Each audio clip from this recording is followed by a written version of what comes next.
So mga tol, magandang balita po para sa mga fans ni former 3 Division World Champion Janrel Casimero sapagkat mukhang magbabalik na po sa buwan ng March si Cuadro Alas at makakalaban po niya ang Puerto Rican boxer na si Abimael Ortiz. May record na 11 wins, 1 loss and 1 draw with 5 knockouts. Kung pupunta po tayo mga tol sa WBA, nakarank number 15 po siya sa Super Bantamweight Division. Inilabas nga po yung balita na yan mga tol ng page ng El Caballero del Boxeo at maglalaban daw yung dalawa mga tol sa buwan ng March. Yan nga lang po ang mga nilabas na detalye mga tol, pero hindi natin sure mga tol kung yan talaga ang makakalaban ni Casimero.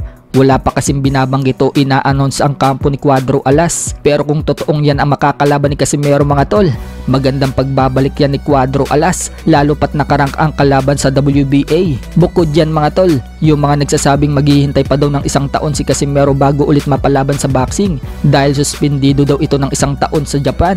Kung totoong lalaban si Casimero sa March, sampal yan para sa mga nagsasabing hindi siya mapapalaban.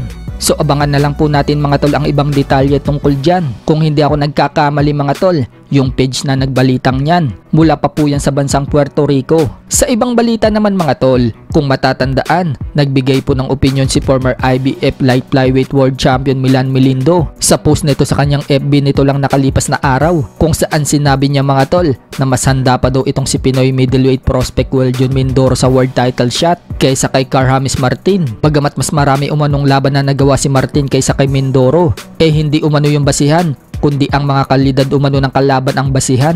Dagdag pa ni Melindo mga tol, kailangan pa umano ni Carl-James Martin na lumaban ng 3 beses sa mga quality fighters bago ito sumabak sa world title shot. So sumagot na nga po ang Team Martin mga tol tungkol sa opinyon ni Milan Melindo.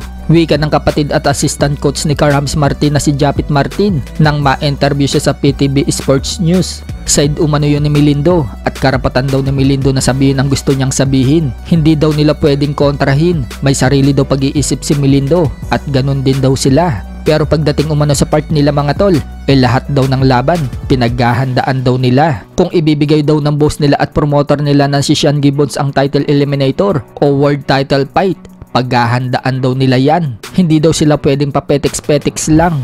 Binunyag din ng Team Martin mga tol na minsan na daw nilang binalak na labanan itong si Melindo upang maging basihan daw ng kampo nila kung dapat na daw ba isa lang si Martin sa malalaking laban. Bukod dyan mga tol, sinabi din ni Japit Martin na pareho umanong handa si Martin at Mindoro sa world title. Pero ganun pa man, respeto pa din daw siya sa former world champion na si Milan Melindo. So muntik na pala maglaban si Carl-James Martin mga tol at Milan Melindo. So kung natuloy yung laban na yan, sino kaya ang mananalo sa dalawa?